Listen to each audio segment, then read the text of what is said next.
जनपद उन्नाव के आसीवा थाना क्षेत्र के अंतर्गत गांव मुजफ्फरपुर सर्रा में बीती रात चोरों ने 2 घरों को निशाना बनाया है। चोरों को पुलिस का बिल्कुल भय नहीं है, जिसके चलते वो खुलेआम वारदातों को अंजाम देते जा रहे हैं और पुलिस को भी इन्हें पकड़ने के लिए अब चुनौती का सामना करना पड़ेगा। आपको बता दें कि मुजफ्फरपुर सर्रा के निवासी राम आसरे के घर से लगभग 2 लाख के जेवरात चोरी हुए और दूसरी घटना दिनेश कुमार के घर से लगभग 30,000 रुपए और लाखों की जेवरात चोरी हुए।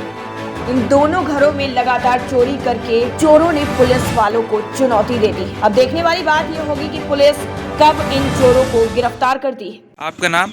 सुमन लता। आपके घर में चोरी हुई है? जी सर। कितने की चोरी हुई है? लगभग हुए 50-60 हज़ार रुपये। क्या क्या सामान जो है ले गए हैं? उसमें 20,000 रुपये थे सर। और 20,000 रुपये थे और चांदी के जेवर थे। और कुछ ले गए? बस यही इतना सामान था, मतलब चांदी का जेवर जो था वो सब ले गए। उन्नाव से केकेडी न्यूज़ संवाददाता अश्वनी सिंह की रिपोर्ट। मध्य प्रदेश में कांग्रेस कमेटी के अध्यक्ष और पूर्व मुख्यमंत्री कमलनाथ के आदेश के मुताबिक पूरे देश में महंगाई के खिलाफ प्रदर्शन किए जा रहे हैं, लेकिन इंदौर के महू में महंगाई के खिलाफ कोई धरना प्रदर्शन नहीं किया जा रहा।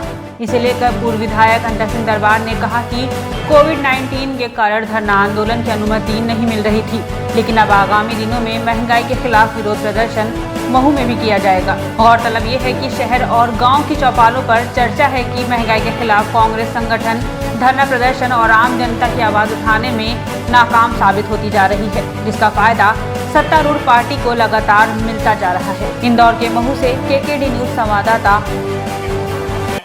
जो एलपीजी गैस है, तो ये मध्य प्रदेश के जो महू है वहाँ हमें प्रदर्शन देखने को नहीं मिल रहा, तो क्या कारण है? नहीं, कोई कारण नहीं है। इसकी भी रूपरेखा है, क्योंकि लगातार प्रदर्शन हो रहे हैं। कोविड के कारण परमिशन वगैरह मिलने में थोड़ी सी कठिनाइयों का सामना करना पड़ रहा है, क्योंकि लगातार बार बार जो है वो परमिशन लेना, और क्योंकि मुद्दे इतने ज्वलंत एक से एक लगातार आए हैं। आपके सामने नर्मदा जी वाला मुद्दा है, उसके बाद महू जो है वो कर्ज माफ़ी में दूसरी चरण में रह गया है। तो ये सब मुद्दों को ले करके जो है वो बार बार इन सब चीज़ों को, और किसान आंदोलन चल रहा है साथ में, इन सब बातों को हर जिले में, हाँ, जिले में कांग्रेस इसी बात का विरोध। हमने बीच में हो सकता है आप नहीं आ पाए हो, महू में एसडीएम साहब को इसका ज्ञापन दिया जा चुका है। और काफी क्या कहेंगे, किस तरीके से लगातार बढ़ोतरी हुई थी, उसको किस तरीके से कम किया गया? नहीं, इसको ये तो सरकार कम करेगी। हमारा कहना पड़ रहा है कि इससे कितनी महंगाई बढ़ेगी, किसानों की लागत कितनी बढ़ेगी, महिलाओं का बजट कैसा गड़बड़ होगा, ये सब एक सोचनीय विषय है और इस पर सरकार को गंभीरता से सोचना चाहिए। 100 पार कर गया है, ये बहुत बड़ी गंभीर घटना है।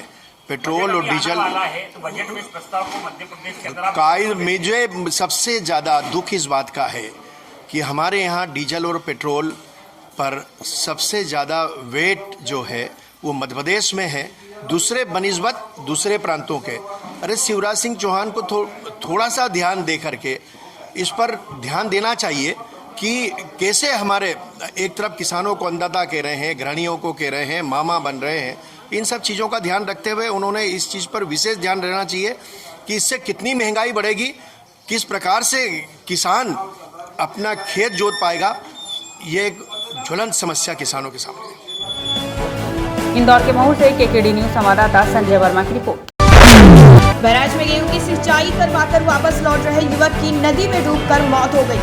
युवक नदी पार करके अपने गांव वापस लौट रहा था। गौरतलब है कि तहसील महसी अंतर्गत मुरवा निवासी दलित रामू पुत्र कल्लू कटान पीड़ित वो तटबंध किनारे छत पर रखकर अपना परिवार सहित गुजर बसर कर रहा था। शनिवार को घाघरा पर स्थित अपने गेहूं की खेत की सिंचाई करवाने गया था। घाघरा नदी तैर कर वो वापस लौट रहा था। नदी किनारे नाव ना मिलने पर वो तैर कर ही लौटने लगा, तभी उसकी डूबने से मौत हो गई। कई दिन बीत जाने के बाद भी शव का पता नहीं लग सका और गोताखोर भी उसके शव का पता नहीं लगा सके। मृतक के 3 बेटे और 2 बेटियां हैं। घटना के चलते परिवार में शोक का माहौल कायम हो गया है। इस संबंध में अपर जिलाधिकारी व उप जिलाधिकारी महसी से बात की गई तो उन्होंने कहा कि जल्द से जल्द शव का पता लगाया जा रहा है और पीड़ित को हर संभव सहायता भी दी जाएगी। बहराइच से केकेडी न्यूज़ संवाददाता अरविंद सिंह की रिपोर्ट।